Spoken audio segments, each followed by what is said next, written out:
মাসুম বিল্লাল প্রশ্ন করেছেন, মাহফিলের জন্য রাস্তায় টেবিল চেয়ার বসিয়ে মাইক দিয়ে টাকা তোলাকে জায়েজ? বিলকুল না জায়েজ, বিলকুল না জায়েজ। এটা আমি অনেকবার বলেছি। মাহফিল করা কি ফরজ? মাহফিল তো প্রত্যেকদিন জুমার মসজিদে হচ্ছে, কোন মসজিদে বয়ান হচ্ছে না?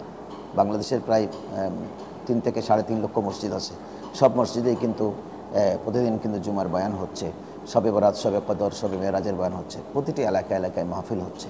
কিন্তু এই মাহফিলের জন্য আপনি চাঁদাবাজি করবেন, টেবিল চেয়ার বসিয়ে, এটা ওয়ান কাইন্ড অফ চাঁদাবাজি।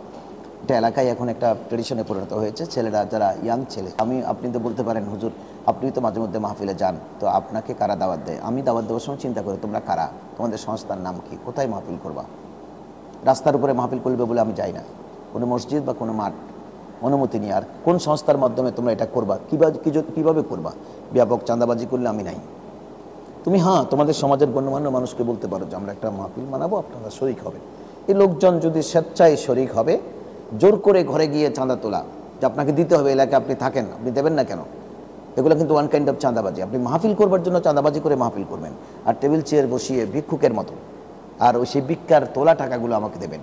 সেদিন একজনে ফেসবুকে লিখেছিল যে কিছু কৌমি মাদ্রাসার ছাত্রদেরকে ভিক্ষা করবার জন্য লাগিয়ে দিয়েছে মসজিদের মাদ্রাসার মাহফিল বার্ষিক সভা, আর ওই টাকা উত্তোলন করে ওই মাহফিলে একজন বক্তাকে নিয়ে আসতেছে হেলিকপ্টারে করে হেলিকপ্টারের ভাড়া দেবার জন্য আমি কিছু এতিম ছেলেকে রাস্তায় নামিয়ে দিয়েছি ভিক্ষা করবার জন্য।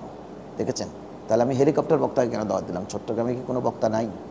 আপনি হেলিকপ্টার বাদ দিয়ে চট্টগ্রামের একজন বক্তাকে, যিনি আমলদার, যিনি ইলিমদার, যিনি ভালো কথা বলতে পারেন, যিনি নিজেও আমল করেন, ওনাকে দাওয়াত দিয়ে আপনি মাহফিল করান, তাহলে আপনার খরচ লিমিটের মধ্যে থাকবে। আপনি ভাইরাল বক্তাকে দাওয়াত দিতে গেছেন, 50,000 টাকা ভিজিট, 1 লাখ টাকা ভিজিট, তারপরে ওনাকে হেলিকপ্টার আনতে হবে, তখন আপনি চাঁদাবাজি শুরু করছেন।